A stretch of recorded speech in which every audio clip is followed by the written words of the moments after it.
因为一句义父，好吧，钱江骁650发动机拆机来了，义父都喊了，不更新也不好意思了。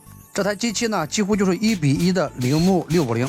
那用料如何呢？我一边拆，你们一边看吧。离合用的是日本富士的，而且是做了阳极氧化工艺的，很好。难道钱江想1:1复刻吗？这个离合应该是钱江自家的发动机里面最好的离合了。来看一下离合片，离合片呢也是富士的指机离合片，看来这离合一套都是富士的。这个骁650也奇怪，口碑挺好，但是销量起不来。我记得当时清了一大批库存车，叫好不叫座吧。看下它的主驱动齿是错齿结构，因为铃木650就是这样的结构。这台发动机是什么问题呢？磨铝的途中机油缺了，没注意，然后发动机就爆死了。所以还是再次提醒一下广大带磨铝的车友，摩托车的发动机不管哪个型号，只要跑长途，机油消耗就会加快。所以说大家一定要定期检查机油量。还有就是驾驶比较激烈，机油消耗也会加快，所以还是养成个好习惯比较好。没事瞅两下机油窗，看一下凸轮轴的压盖没啥磨损，能用。凸轮轴就是球膜铸铁的，看看它的气门挺柱，顶部是做了 DLC 工艺处理这个也不错。有 DLC 涂层要耐磨，它又叫金刚石涂层。听到这个名字大家就能应该明白，像赛800啊、赛921都是这种工艺。钢头看起来没啥问题，看一下它的轴钢，我以为是铸铁钢呢，结果它给用陶瓷钢。这钱江对这台发动机有多重视啊？钱江目前另外一个有陶瓷钢的就是赛911，但是赛911多少钱？拆下来用灯光打一下，几乎没有磨损。大家看这个航模纹就看出来了。看一下它的活塞，活塞有撞钢头的痕迹，那说明曲轴就拉了。大家看一下这一圈就看出来了。我不太知道铃木650的群体大不大反正这个发动机的配件铃木650也能用。有时候吧，怎么说呢？你不买钱江，但是你必须得感谢钱江。钱江的配件价格是非常的良心，这是之一。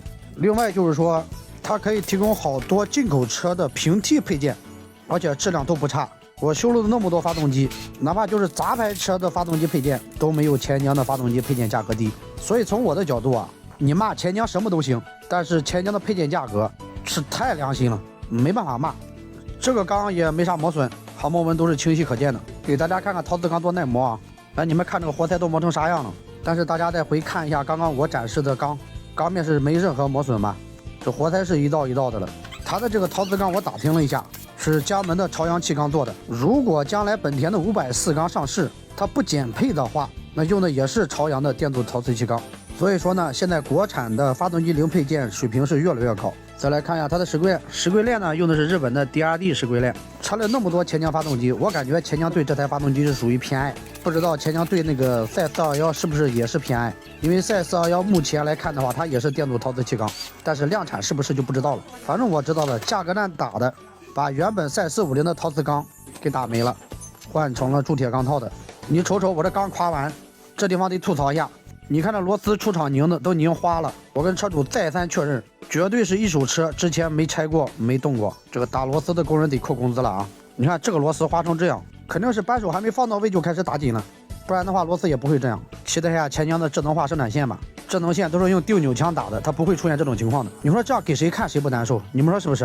看看它的曲轴箱，曲轴呢是没有轴承的，直接就是瓦片。由于缺机油，这个瓦片都开始漏铜了。这用的是日本大同的同级瓦。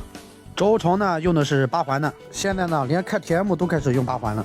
来看一眼它的曲轴，微型钢的曲轴长这样，能看出来拉瓦了吧？拉了一个整个都废。看一下这边的曲轴瓦都位移了，这个瓦片肯定也得换了。把油擦干净给大家看一下，已经拉伤了。拆掉它的主副轴，看一下这个机体的里面，底下面全是碎渣，看的是真难受。都看到这了，给咱点个赞呗。拆掉它的连杆，看一下它的连杆瓦。这个连杆侧面已经出现了磨损，不能用了。连杆瓦也是粘在曲轴上，大家看一下，这都是铜渣，连杆瓦也废了。这边连杆瓦也是粘在了曲轴上，拿过来给大家看一看，这瓦片成啥样了？严重变形，都拉成薄铁片了。这根连杆也是废了，2个连杆等于全军覆没。曲轴呢也是断打的。总体来说，这个机器用料是不错的，就是前面这个装配算了吧，等他们的智能化生产线。装机视频我就没录，直接给大家上一个着车视频吧。